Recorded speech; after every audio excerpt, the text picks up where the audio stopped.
2024 was a relatively good year for video games, with great titles like Silent Hill 2, Astrobots, and many others. But alongside these, we also got one of the worst games in history. Yeah, I'm talking about fucking Concord. This hero shooter started development in 2016 with its only reason for existence being the trending success of Overwatch. And yes, Sony foolishly spent $400 million developing this piece of trash. They believed Concord would become a massive franchise like Star Wars. Looking back, these ideas seem laughable, but the funniest part is that Concord lasted only 2 weeks before its servers were shut down due to a lack of players. According to reports, only 25,000 copies were sold, turning the game into a collector's relic. Eventually, Sony shut down the game's developer, Firewalk Studios. A statement claimed that they considered bringing Concord back at some point, but ultimately decided to abandon the failed project entirely. I'm not sure how Sony planned to revive Concord, but they probably intended to re-release it as a free-to-play game. But no, the game was fundamentally flawed. One essential aspect of hero shooters is having interesting characters, but Concord lacked this entirely. Its cast was just a bunch of cringe bitchasses and unbearable. Come on, let's go!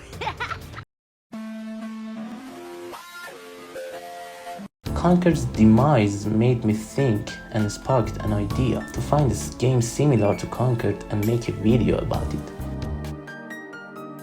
So, I went digging through the gaming graveyard where countless titles had died due to mismanagement and wasted budgets. After some searching, I found a fascinating game.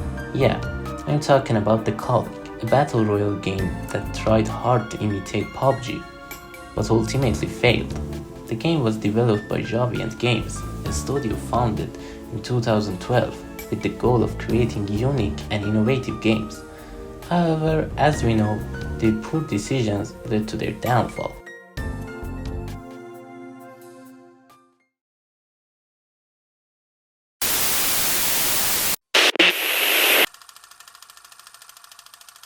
Their first game was Battle Mage, an action RPG that debuted on PC in 2014 and was later released for consoles in 2016.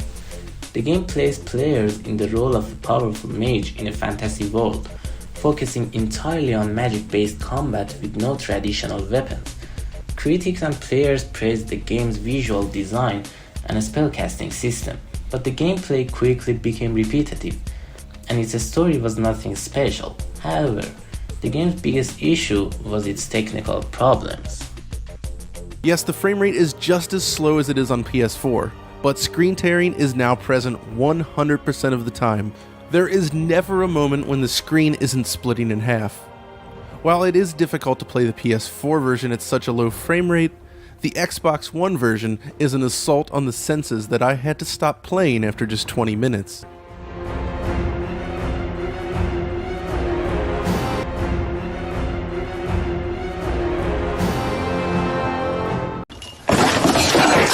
They used freaking CryEngine to make the game, which is notoriously unoptimized, especially on consoles. Battle Mage was released for Xbox One and PS4 in 2016 as a complete disaster. The console version suffered from severe frame rate drops, delayed texture loading, and lighting issues, making the game nearly unplayable. Due to these technical failures, the game couldn't achieve significant sales, causing Xaviant to suffer financial losses. Also, licensing CryEngine at the time was expensive, adding to their list of bad decisions. But you know, it was their first game. While their debut wasn't great, they could have found the right path with better decisions. But hell no. This was where they took a turn down the wrong road. After the commercial failure of their first game, Xaviant Studios set out to change their strategy. They aimed to invest less in their projects while still achieving financial success. So they decided to venture into a new and emerging genre at the time, Battle Royale.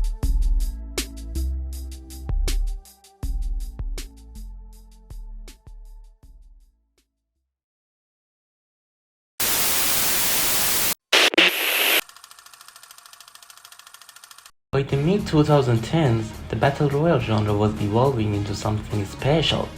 Mods like DayZ in Arma and games like H1Z1, King of the Kill had already proven the genre's potential for popularity. This is how the Culling came to life. The game was released in March 2016 as an early access title and quickly caught the attention of many players. It managed to reach over 12,000 players in Steam, and this is a huge number for an indie title. The Culling was one of the first games to fully focus on the Battle Royale genre. Compared to other Battle Royales, it had some key differences. The game's scale was smaller, with matches taking place between 16 players on a small map. The focus of the game was on melee combat, where players had to fight using weapons like knives, spears, and even their fists. The game had a feeling of a TV show where players battled for survival. There it is. Victory. He falls through the world because he just couldn't handle it anymore. That's right, I don't want to be here anymore. While The Culling wasn't necessarily a bad game, and the work that Xaviant did is commendable, as they were among the first studios to release a Battle Royale game, we still face its downfall. Yes, you might think that Fortnite and PUBG were major contributors to the game's demise, and you would be right. Hey kids, how you boys doing? When I lay my vengeance upon thee. Now you gonna...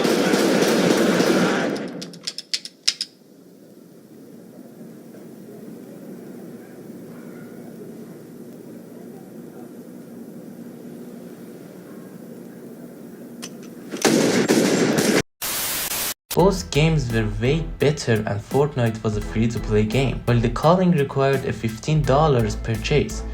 This for sure contributed heavily to the game's failure, along with issues within Xaviant itself. But the main reason for the death of The Culling was definitely the Xaviant. The gameplay progressively got worse, technical issues piled up, and the perks became more problematic, making the game feel unfair. If you remember, I mentioned that one of the Culling's strengths was its close combat, but over time they added bows, arrows, and a bunch of other random weapons that completely ruined the gameplay. These issues led to the game's player count dropping below 1,000 by late 2016. When PUBG released, it was the final blow to the Culling and Xaviant. Because PUBG was a far better game, players of the Culling continued to decline, and ultimately Xaviant shut down the servers in December 2017.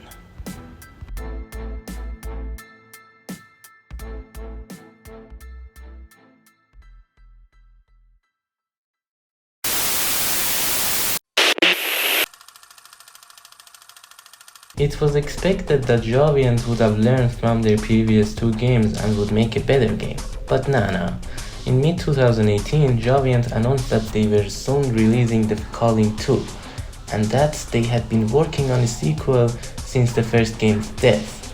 By the time The Culling 2 was about to launch, PUBG and Fortnite were at the peak of their popularity, with Fortnite even more popular than PUBG. However, the CEO of Xaviant has some plan and believed that The Culling 2 was being released at the right time, and unlike the first game, it would be a complete game and not an early access title. The main goal of The Culling 2 was to capture a share of the booming Battle Royale market in 2017 and 2018, a time when PUBG and Fortnite were hugely popular.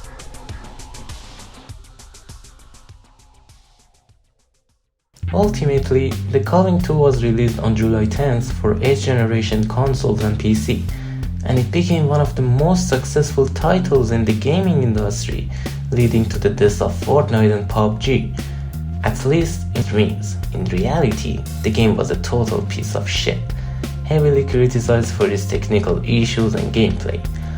Let's set aside the game's unusually high price tag of $20. Trust me, that's the least of its problems. All told, The Culling 2 is a tedious experience that's neither rewarding of strategy or fun to play, if you can play at all.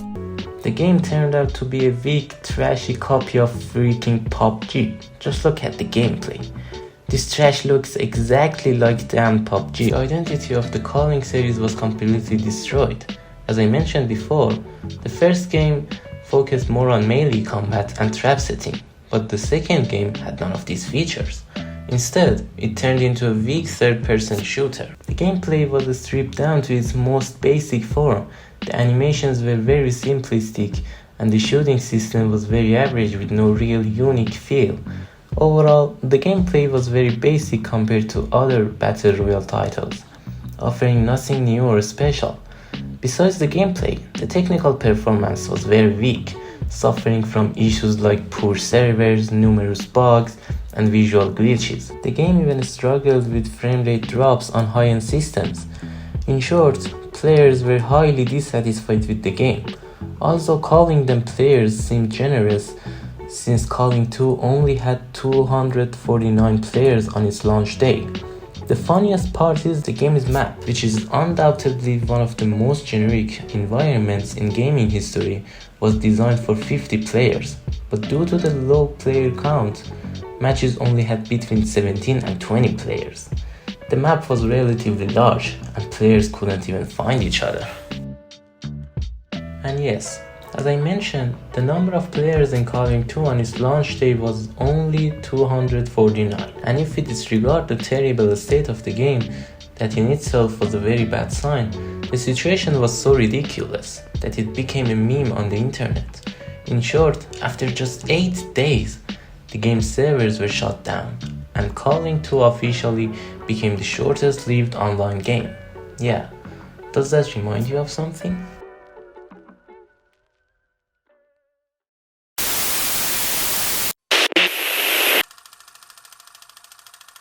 After the game's death, Jace Vanderlind in an interview said, "One thing that has emerged very clearly for us is that the Culling 2 was not a game that you asked for, and it's not the game that you expect as a worthy successor to the Culling. So with that in mind, we've decided that the best course of action is to take that game down off store shelves." After this interview, it was really expected that Xaviant would finally give up on making Battle Royale games. But damn it, no. They announced that the first Culling would be released again, under the name Culling Day 1, and this game was going to be exactly the same as the original version, with the same gameplay and combat system, and this time it would be free. What was clear was that Xaviant had clearly underestimated gamers, because it was obvious that they weren't putting any effort into these games, and they wouldn't even suffer any real losses. They were just releasing these damn games to make money, purely because the Battle Royale genre was popular at the time. On July 20, the Culling was released again for PC, this time for free, and Xaviant expected to regain the success they had before, but nope. Nobody cared about this piece of trash. Why would anyone play the Culling when there were better titles available? It was clear that Xaviant had become money hungry, no longer caring about the quality of their titles. They just wanted to cash in on the Battle Royale genre. In the end, Xaviant announced in March 2019 that the revenue from the release of the first Culling wasn't enough, and they were planning to shut down the game servers in May. Let's take a deep breath, because finally we were rid of that damn franchise. But no. Those idiots came back again, and this was definitely one of the worst comebacks in history of video games. On December 12, 2020, Xaviant returned and announced that the Culling Origins, which was still the same original version of the game, would be released again for Xbox One. They just wanted money. Nothing but money. Every new player entering the game had to pay $5 upfront to get a token for playing, and if they wanted to play again, they either had to buy another token or wait until the next day to play.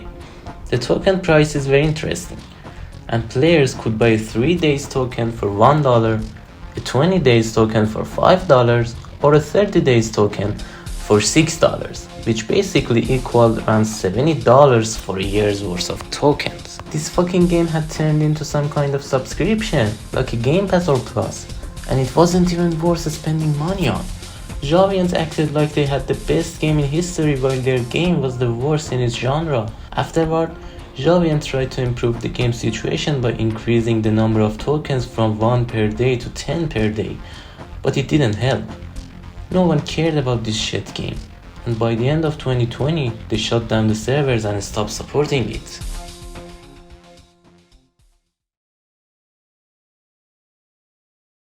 Oh, and in the meantime, they released a game called Don't Die Minerva. Since its release, it is still in early access, and it seems like Xaviant completely gave up on game development.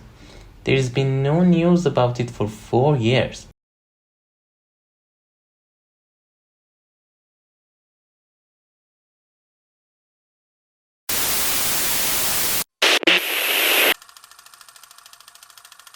This is another story from the gaming industry.